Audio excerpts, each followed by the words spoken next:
be here, and Todd and I are here because of you. You have taken time out of your busy schedules to be here and to be involved, and Todd and I were just talking about this backstage. It's not about me. It's not about us. It's about you being involved and trying to defend our republic and save our country. So thank you so much for being here. I wasn't going to start off already getting all blubbery on you, but you know, you do my heart well, really. It's good to be among friends, and it is great to be here. It is so interesting to be in Washington, though, isn't it? I don't get back here that often, but every time I do, it just seems to get more and more surreal. I was going to ask Ralph, too, if he'd encountered any protesters here. If there's any protesters, you know, speak now or forever hold your peace. Because facing the protesters, facing the critics, that's something I do well. And it's easy to spot them in the parking lot in their itty-bitty purple Volts. What gives them away is that re-elect Obama bumper sticker. That bumper sticker might as well say, yeah, I'm still dense. Really, I've rolled my truck window down as I've pulled up to these guys, some of them, and said, really? Why? You know, sincerely wanting to know what is their thinking. Why would they support failed policies? And one reply I got before the 2012 race, a guy said, well, I'm not a racist, so I voted for him to prove it. And I replied, nor am I a racist. And hey, buddy, next time, vote for someone else to prove you're not a knucklehead. But now more than ever, it just seems so Orwellian around here. You know, 1984, and, you know, before this 1984, terms like leading from behind meant following. And like the other day, the White House testifying before Congress, bragging that they used the least untruthful statement. Now, where I come from, that's called a lie. Yes, officials lied and government spied, and in Benghazi, government lied and Americans died. But finally around here, those scandals are being revealed. Finally, you know, people are waking up to what's going on, and these scandals are coming at us, though, fast and furious. And kind of reminds me of a comedy routine that my friends my really, really good friends at Saturday Night Live do. They should think of me as a friend. You know, for a while there, I was providing more job security for the Tina Feys of the world and doing more for those employment numbers than Obama's ever done. But what SNL does is they have this skit where they do this fake newscast, and they read some completely absurd news report, and then they finish it with an incredulous, really? Well, as in, our government spied on every single one of your phone calls, but it couldn't find two pot-smoking, deadbeat Bostonians with a hotline to terrorist central in Chechnya. Really? And it's built apparatus to sneak into all of the good guys' communications, but whoops-a-daisy, it missed the Fort Hood mass murder of our own troops, despite this Islamic terrorist declaring his ideology in numerous Army counseling sessions and on his own business cards. But whoops, no red flags there. Whoops, really? And our government passing something called, well, it's Obamacare, but the Affordable Care Act. I'll repeat that, the Affordable Care Act.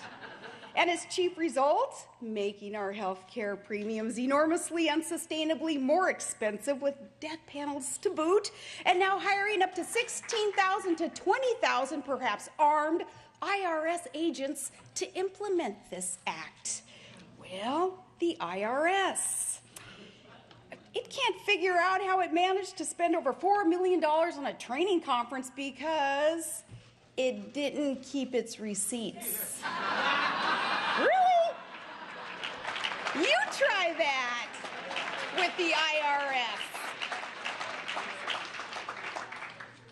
It gives me the same reaction that I get from so much of what Saturday Night Live does. You don't know whether to laugh or cry, so you just kind of tune out. And, I think that that's what a lot of good Americans are doing to Washington today, because D.C. is one hot mess. For instance, militarily, where is our commander-in-chief? We're talking now more new interventions.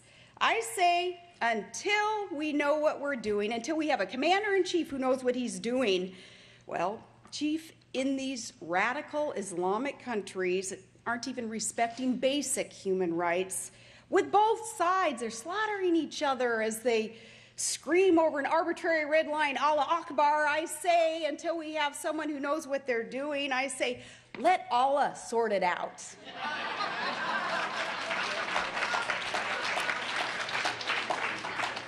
But friends, we're gathered today in a city that is awash in scandal. In other words, it's just another Saturday afternoon in D.C. But to me, this one feels different. The scandal, I mean. Something more is going on than your garden variety government corruption or even illegality. As the left would say, this is shaping up to be a teachable moment. What's going on says something fundamental about our relationship to our government. And for the perfect teacher in this teaching moment, we need look no further than one Becky Garrettson. Now, Becky's a wife and a mother. She's a mama grizzly, and she's living in small town USA, Wetumpka, Alabama. And before last week, you probably had never heard of her. But Becky came to Washington recently to do something really that no American should ever have to do, and that was to beg for her rights. Becky came to Washington not as a victim, though, but as a victor, as a warrior. Wetumpka, home of the Indians, though, so what do you expect, Washington? And she was there. This lady had been singled out for her political beliefs. She's a Tea Partier. But she came to Washington not to apologize, but to evangelize. Becky had been treated by her government as an uppity yokel, a dangerous hick who needed to be brought down in an avalanche of red tape. But Becky came to Washington not as a subject, but as a citizen. She made her case better than I ever could have. Part of what she said to Congress, she said, where I come from, quote, we are patriotic Americans. We peacefully assemble. We petition our government. We exercise our right to free speech, and we don't understand why our government tried to stop us. She went on to say, I am not here today as a serf, she said. I am not begging my lords for mercy. I am a born free American woman, a wife, a mother, a citizen, and I'm telling my government that you have forgotten your place.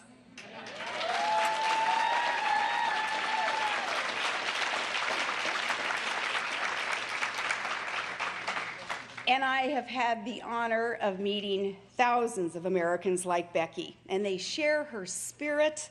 These Americans, so many who have never before been politically active, well, they're calling out a government that hasn't just forgotten its place, but it's purposefully and systematically usurped its place.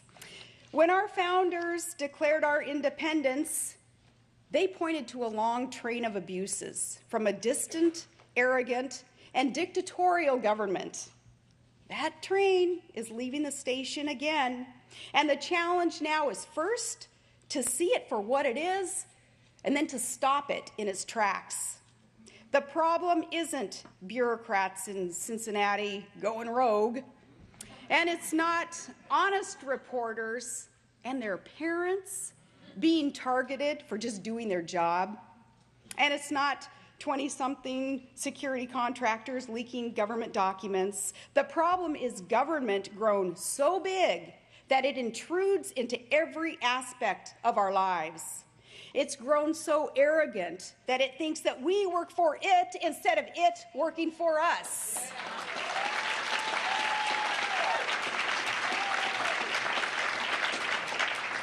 The problem is we've got these politicos with this religious faith in the power of government and elitist disdain for the rights of we the people.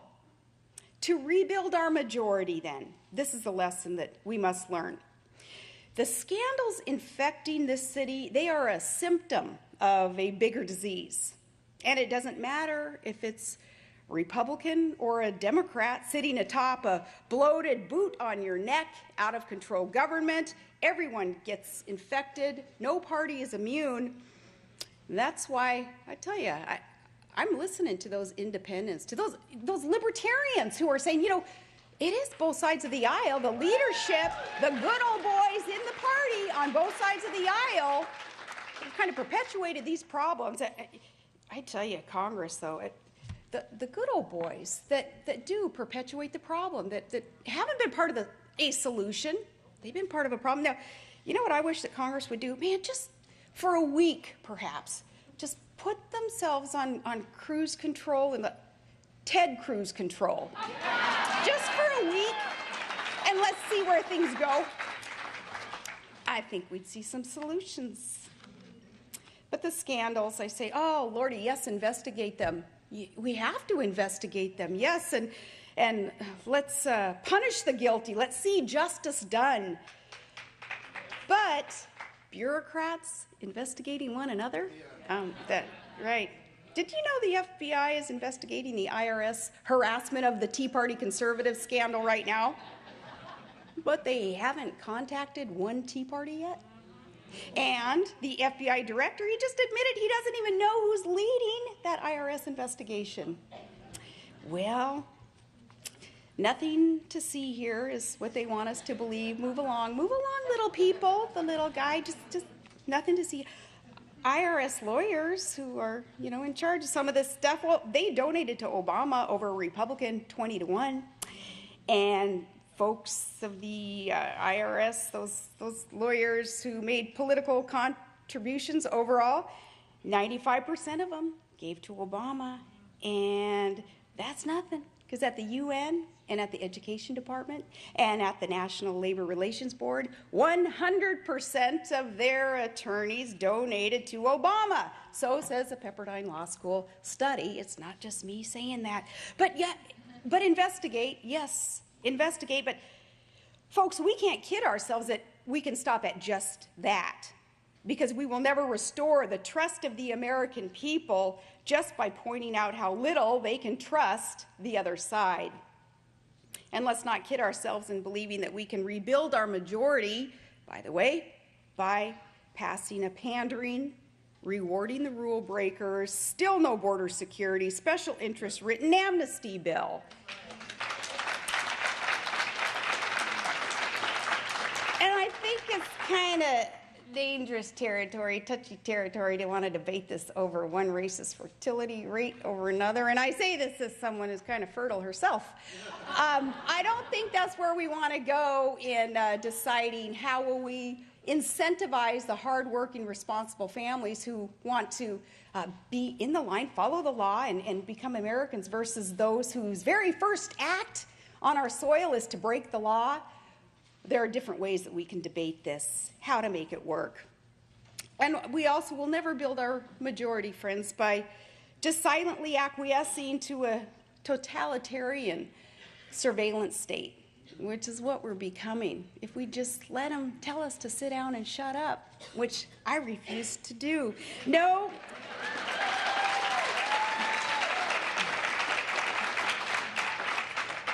We have nothing to gain by just loudly condemning the tactics of the left while we retreat and quietly adopt their philosophy.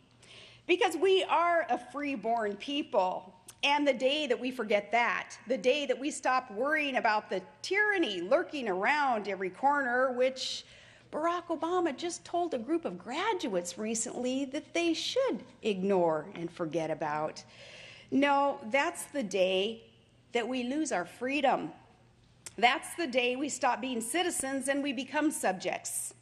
As our founders, and our sacrificial veterans, as they roll over in their sacred graves, too many forgetting today the words that they spoke, the words that we must be willing to say today, their words that launched the revolution. Remember what Patrick Henry said. He said, "I know not what course others may take, but as for me, give me liberty or give me death."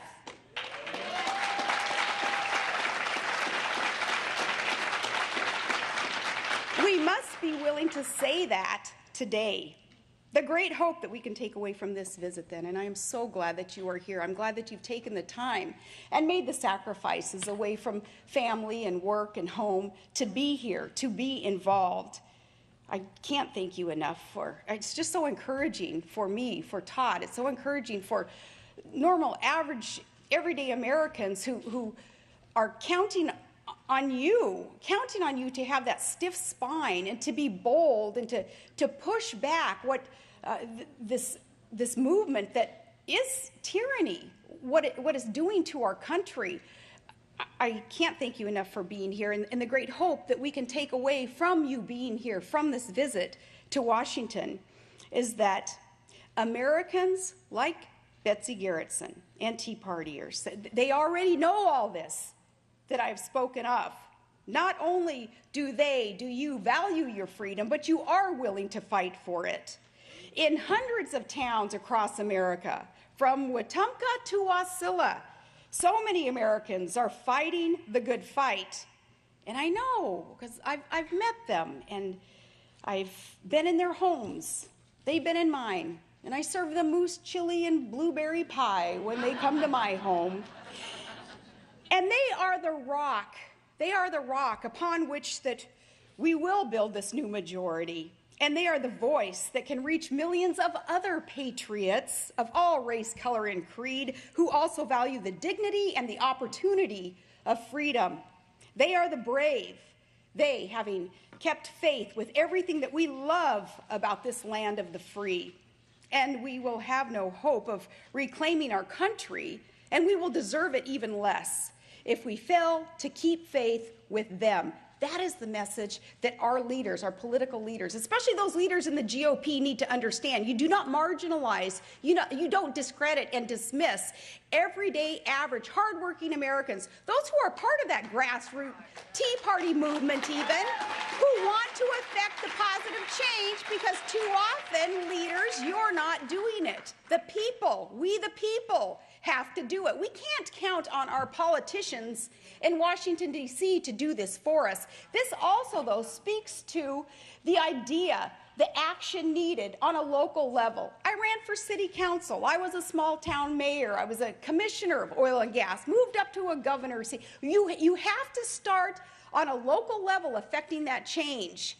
You don't just accept the good old boys trying to shove things down in your own hometown either that aren't part of a liberty-loving populace that is here running their businesses, raising their families, assuming that everybody understands what our Constitution says, assuming that, of course, it's in our heart and soul that we will follow our Constitution, we won't erode our Constitution. Start on the local level, affecting that change as you work on these higher levels of politicos who happen to be in charge of our country. Start on that local level, or do both. Just do both, local and national, okay?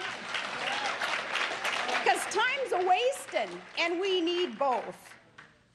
But we will fail to reclaim our country if we do not keep faith with those Americans.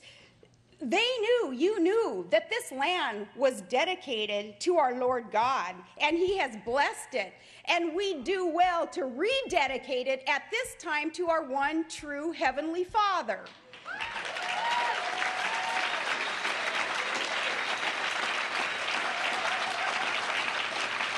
Because we're not going to come up in our own simple minds with the solutions. The challenges are too big. We need that divine inspiration. We need to ask that hand of protection and the blessings of our Father, again, to fall upon our nation. Not that we are a deserving people, but that's what God's all about, grace and mercy and forgiveness. And if we ask for this, and if we do rededicate our land to our Lord, things will turn around. And I know that at least you all can appreciate that. So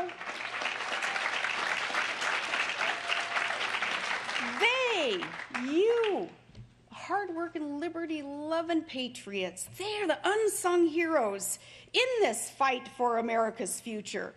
And they're out there refusing to retreat, refusing to fundamentally transform America. Instead, they shall, we must, we will fundamentally restore America.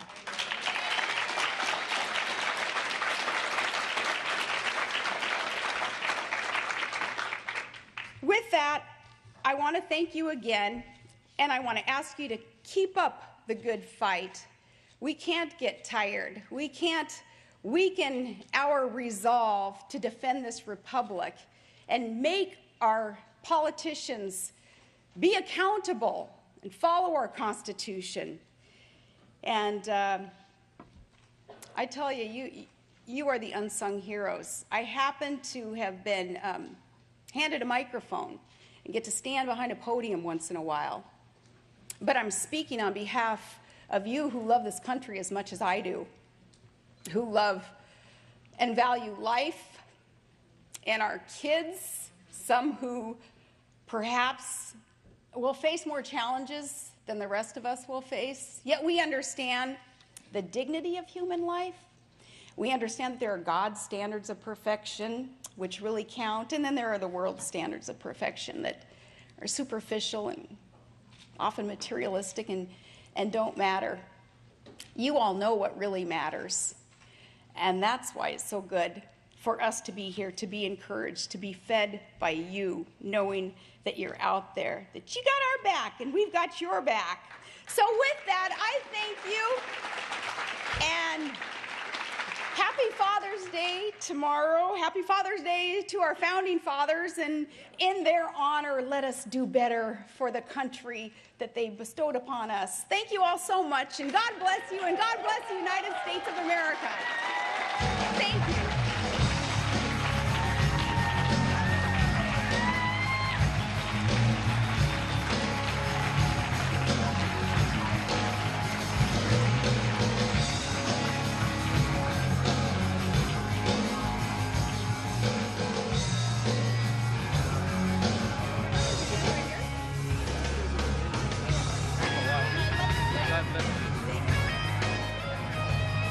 Thank you, sir.